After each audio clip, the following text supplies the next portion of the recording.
let you guys know that a season of separation has a purpose. Your pain has a purpose.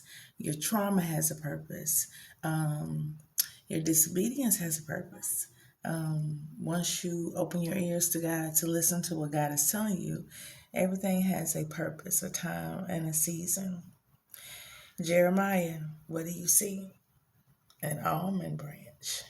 He said, very well you have well seen an almond rod. And he said he will hasten his word. God said that. That's what's happening now. And the seething pot, enemy from the north. It's been a lot of enemies. God said a lot of people are going to come up against me. He calls me obstinate, iron, something about sinew neck, and bronze brow. I know exactly who I am. And all I want to do is please God. So God took me back to a dream that I had about a year ago. And in this dream, I was in an apartment complex. It was door number 6, 7, and 8, I believe. I couldn't figure out which door was mine. And I think 6 would not open. 6 is the flesh of man. It wouldn't open. 7 wouldn't open. And I believe 8 is the one that opened. And I thought it was mine, and it wasn't. But when I went in, there were 3 ladies. And there was a buffet table. One of the ladies, they were all dressed in white, like familiar people, familiar spirits, I say. One of them offered me all this candy and everything I could eat. And I said, no, thank you, I don't want that. The second lady offered me gay sex. I said, no, thank you, I don't want that. Then the third lady had an envelope, and it was empty, and opened it up. And I said to that lady, I said, what I can offer you is deliverance. So I don't know where people are in their lives. I know where I was in my life. I know that about 40 years ago, I did ask God for wisdom. I asked him to help me understand why people were so mean, because my mother, and this is back to Joseph's tears and his dreams.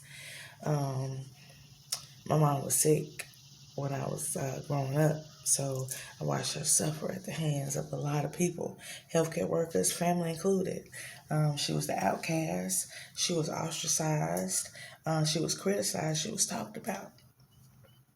But my mother left a legacy of love, and she was a prophet from the Lord. She was a poet.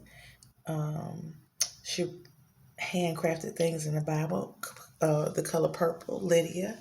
In the book of Acts, my mother was on life support in the hospital.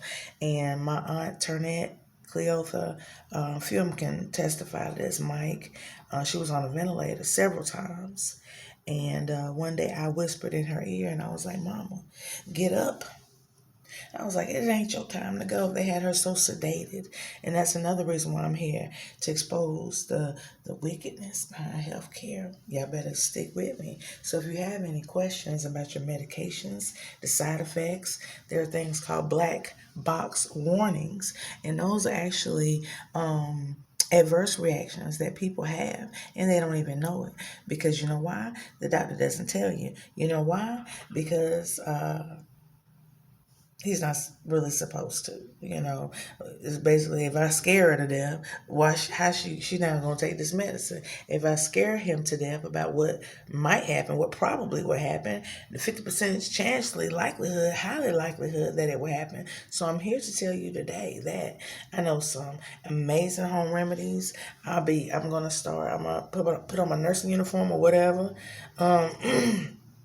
Because I did see an idea from a young lady that inspires me. But I'm not going to bite anybody's idea, but it's all about perception, I see. It's all about perception. So, God told me to put on certain garments to go certain places. I had to lay on. I used to wonder why I was laying on my left side for so many days and my right